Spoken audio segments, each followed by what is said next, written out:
guys, what's going on today? I'll be showing you around my latest Nugget. So I picked this thing up for a few $100s. It had a front end impact and the whole front end was pretty much caved in. Headlights, the grille, the bumper, the bonnet, and some of the support underneath.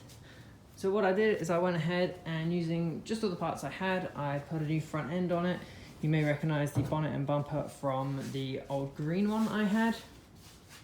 Rest in peace. I also put a new top rad support, new headlights, and the car is pretty much back to where it was.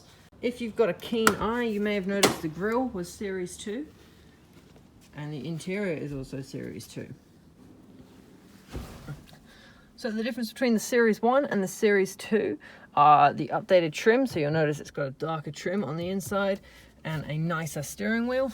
Dash pod again has some more black trim. Door cards go all the way to the window, and the seats have an updated look.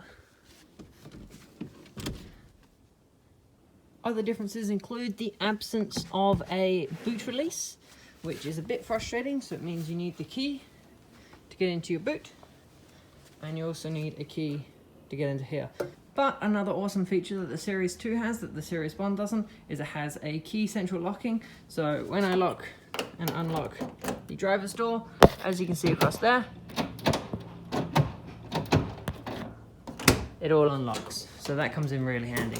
So for my plans for this, I'm going to take pretty much everything that's Series 2 from it to store for a later project and just make this a complete Series 1. That means the steering wheel, the interior, and all the trims, as I want to use those for a future project. I should have enough parts to make this thing complete again, and after I've done that, I'm going to see if I can get it registered.